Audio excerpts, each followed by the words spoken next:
네, 지금 여러분들은 리버테리안 마인드 TV 2화를 시청하고 계십니다. 벌써 이렇게 또 2주가 지났네요.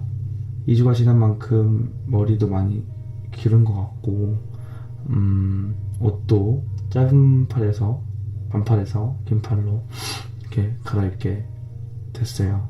여긴 되게 날씨도 되게 추워서 긴 팔을 입은 것도 있긴 한데, 지금 제가 이렇게 입은 옷은 나름대로 이제 의미가 있는 옷이에요. 라스바디안이라는 옷인데, 라스바디안이라는 건 이제 라스바드를 따르는 사람이라는 뜻이겠죠. 라스바드는 제가 개인적으로 되게 존경하는 경제학자이면서 정치학자이기도, 이론가이기도 한 그런 분이고, 리버테리안 마인드 TV에서도 언젠가는 이제 소개를 해드릴 건데, 점차 이제 이 과정이 심화되면서 여러분들한테 설명을 해드릴 수 있지 않을까, 소개를 해드릴 수 있지 않을까 싶어요. 근데 오늘도 라스바드 못지않은 사람을 여러분들께 소개시켜 드리려고 이렇게 나왔습니다. 그의 이름은 페데리 바스티아라는 분인데요. 그분은 1801년도에 프랑스에서 태어나셔서 1850년도에 지병으로 안타깝게 돌아가신 분인데, 이분도 고전적 자유주의자고 자유시장의 전파를 위해서 노력하신 분일 뿐만 아니라 자유주의 자체, 자유사회를 위해서 자유사회 전파를 위해서 노력하신 분이에요. 그래서 1900년도에 활동했던 여러가지 자유주의 학자들이 바스티아를 되게 많이 존경을 했어요. 예를 들면 헨리 헤즐릿이라는 자유주의 경제학자는 바스티아의 책들을 얘기하면서, 특히 바스티아의 법을 얘기하면서 뭐라 했냐면, 자기가 단숨에 있는 경제학이라는 책에서 쓴 내용들은 바스티아의 논문들을 현대적 상황에 맞도록 변형시키고 일반화시킨 것에 불과하다고 얘기를 했대요.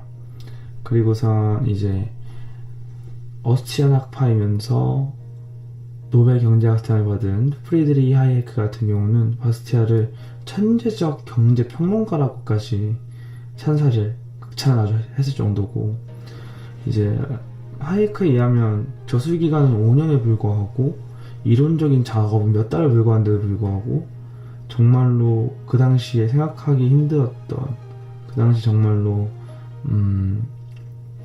또 놀랍다고밖에 표현할 수 없는 통찰력을 가지고 있었다고 하이에크는 얘기를 했다고 하네요. 그리고선 바스티아의 법을 가지고 어스트리안 학파의 대부이자 오스트리안 경제학을 거의 집대성한 루트비버 미제스 같은 경우는 바스티아의 법을 불후의 명작이라고 평가를 했고, 지금 이 사람이죠. 라스바드 같은 경우는 바스티아는 탁월한 학자였고, 그가 써낸 재기 넘치는 글들은 모든 형태의 보호무역주의, 정부 개입이나 지원에 대한 가장 강력한 반대 논리로 아직까지 남아있고, 그는 진정으로 재기 있고 자유로운 자유시장의 수호자였다고 평가를 했어요. 이처럼 많은 분들이, 정말 거인들이 이렇게 바스티아를 위대한 학자로 또는 천재로 평가를 하고 있습니다. 그런 데는 다 이유가 있겠죠. 특히 바스티아 같은 경우는 유명한 책이 바로 이 바스티아의 법이라는 책이에요. 법. 네, 바스티아의 법이라는 책인데, 여기서 이제 저는 이제 이 책을 읽었고, 이 책은 이제 5,000원 자유경쟁에서 판매하고 있어요. 근데 이제 이 책을 읽어서 여러분들한테 제가 생각하는 가장 중요한 부분들을 여러분들께 알려드리려고 합니다, 오늘. 제일 처음은 바스티아의 깨어진 창에 대한 비유예요. 아까 말씀드렸던 것처럼 바스티아는 논문도 여러 가지 썼는데, 보이는 것과 보이지 않는 것이라는 논문에 있는 하나의 비유예요. 깨어진 창의 비유는, 보이는 것과 보이지 않는 것은 하이에크도 되게 많이 칭찬을 했는데요. 그러니까 경제학적으로 봤을 때 눈에 딱 보이는 것이 있고 보이지 않는 것이 있다는 거죠. 그래서 우리는 항상 보이는 것에만 집중하고 보이지 않는 것은 집중하지 않기 때문에 정부 개입을 옹호할 수도 있고 자유를 억압하는 여러 가지 정책들을 그래서 법을 계속 만들어 나가는 것이 아니냐 하는 바스티아의 비판적인 통찰을 가진 논문인데, 그 논문에 이제 깨어진 창의 비유가 있어요. 간단하게 뭐냐면 A씨가 있는데 A씨의 아들이 유리창을 깬 거예요. 근데 주변 사람들이 이렇게 얘기를 하는 거죠. 안 됐지만 그래도 좋게 생각하자. 여기까지는 좋아요. 긍정적이네 할 수 있는데, 갑자기 그 다음부터 뭐라고 하냐면 이렇게 유리창이 깨지지 않으면은 유리를 만들어놓는 사람들은 어떻게 먹고 사냐. 그런 사람들을 다 돕는다 생각하고 경제를 활성화시키는데 당신이 기여한 거라 생각해라. 이렇게 얘기를 해요. 어떻게 보면 되게 맞는 말 같아요. 유리가 깨졌으니까 유리를 사야 되고, 유리를 사면 또 그 유리 시장이 활성화가 될 거고, 그럼 경제가 활성화되고, 맞는 말인 것 같거든요. 근데 딱 잘 생각해보면 이게 보이는 것이 딱 여기까지인 거죠. 근데 보이지 않는 면에서 생각을 해봐야 돼요. 바스티아는 이렇게 얘기를 해요. 깨진 유리를 메꾸느라 또 다른 물건을 못 사는 거예요. 그 사람은, A씨는. 그래서 A씨가 신발을 사고 싶었는데 결국에는 깨진 유리를 메꾸느라 신발을 구매하지 못했어요. 그럼 마찬가지로 신발에 대한 소비를 하지 못했기 때문에 결국에는 이거는 똑같은 논리라는 거죠. 만약에 신발에 대해 투자를 했으면 마찬가지로 똑같은 논리로 신발 시장이 활성화됐을 거고, 경제가 활성화됐을 건데, 유리가 깨지는 바람에 신발에 대한 투자를 못했고, 그렇기 때문에 결국에는 A씨는 아무것도 아닌 것을 얻기 위해서 결국에는 돈을 쓴 거죠. 그래서 아무것도 아닌 것을 위해 돈을 소비한 것이라고 바스티아는 얘기를 합니다. 그래서 보호주의 무역에 대해서도 이제 얘기를 해요. 보호주의 무역에 대해서 어떤 얘기를 하냐면, 보호주의 무역이라는 건 그거죠. 해외에서 들어오는 상품들을 막고 국내 상품들의 소비를 장려하기 위해서 정부가 이제 여러 가지 정책들을 입안하고 정책들을 만드는 것을 보호주의라고 하는데, 예를 들어서 한국에 15원짜리 펜을 국산에서 만들어요. 그런데 중국에서 10원짜리 펜이 들어와. 그런데 이제 소비자들은 10원짜리 펜이 더 낫겠죠. 똑같은 질이라면. 그래서 10원짜리 펜을 사려고 하는데 국내 상인들이 너무 반발을 하니까 한국 정부에서 그러면 중국산 볼펜에 한 15원 정도 또는 10원 정도의 관세를 더 매기자. 그러면 사람들이 한국 볼펜이 더 싸기 때문에 한국 볼펜을 사지 않겠느냐. 그렇게 보면 뭔가 되게 좋아 보이죠. 국내 생산자들을 보호하고. 근데 그거는 보이는 결과예요. 보이지 않는 결과를 보면 결국엔 손해보는 거는 저희 소비자들인 거죠. 소비자들은 원래 10원에 볼펜을 구매할 수 있었는데 정부가 개입을 함으로써 10원에 강제로 구매할 수밖에 없는 거예요. 이건 어떻게 보면 재산권의 침해인 거기도 하죠. 선택권의 침해이기도 하고요. 그래서 이렇게 바스티아는 여러 가지 방법으로, 여러 가지 비유로 보이는 것과 보이지 않는 것에 대해서 얘기를 하고 어떻게 그것을 적용을 하는지에 대해서 보여주고 있어요. 이거는 어떻게 보면 제가 관심 있게 읽은 거기도 하고, 또 다른 파트가 또 있는데, 다른 파트는 뭐냐면 재산에 대한 거.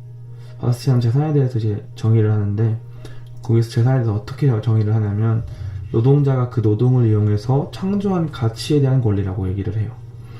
그리고선 인간은 소유하는 존재라고 얘기를 하면서 거의 모든 생물은 다 소유하는 존재라고 얘기를 하죠. 그래서 바스티아가 식물을 예로 들었는데, 식물이 이렇게 있어요. 식물이 이렇게 있는데 그 식물이 살기 위해서는 주변의 것들을 자기 것으로 만들어서 그걸로 살아야 되는 거죠. 물, 공기. 그러니까 결국에는 그런 소유권을 누군가가 막으면, 그 재산을 누군가가 막으면 그 식물은 시들어 죽겠죠. 마찬가지라는 거죠. 이제 인간에게도.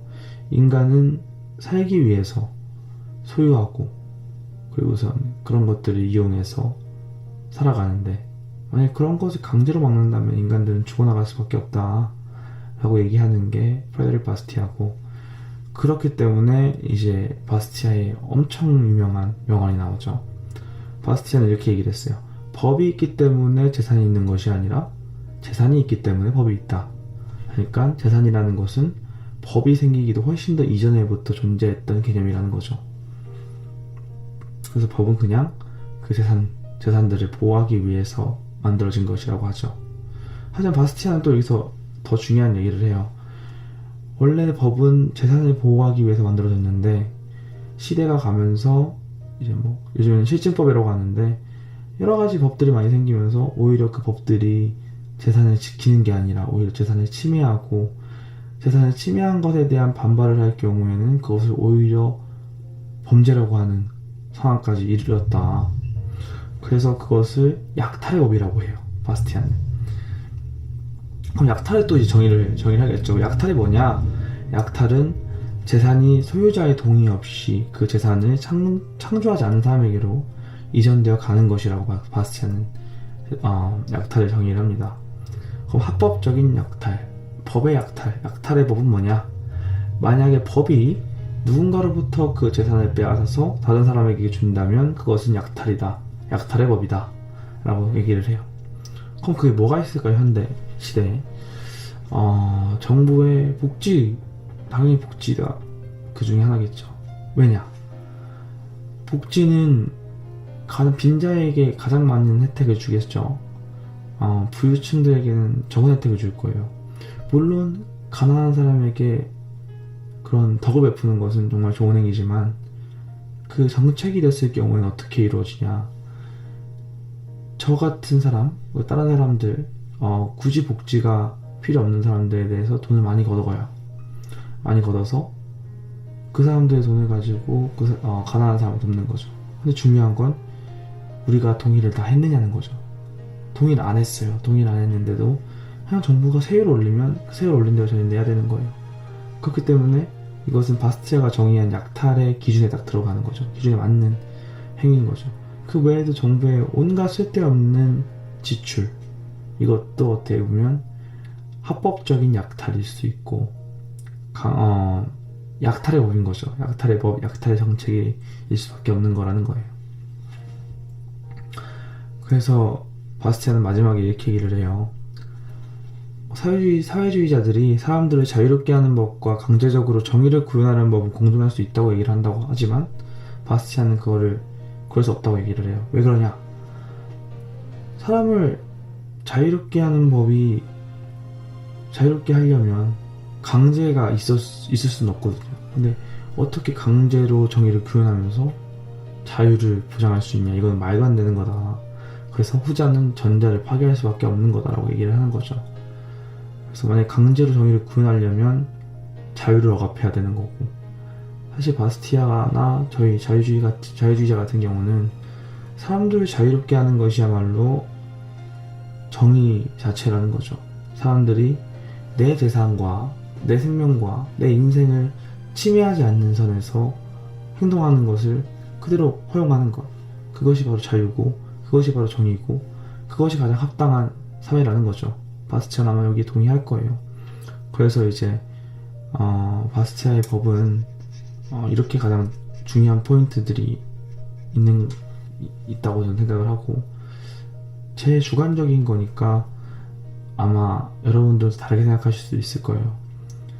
그래서 만약에 제 방송을 보시고 바스티아라는 사람이 하는 말들이 흥미로운데?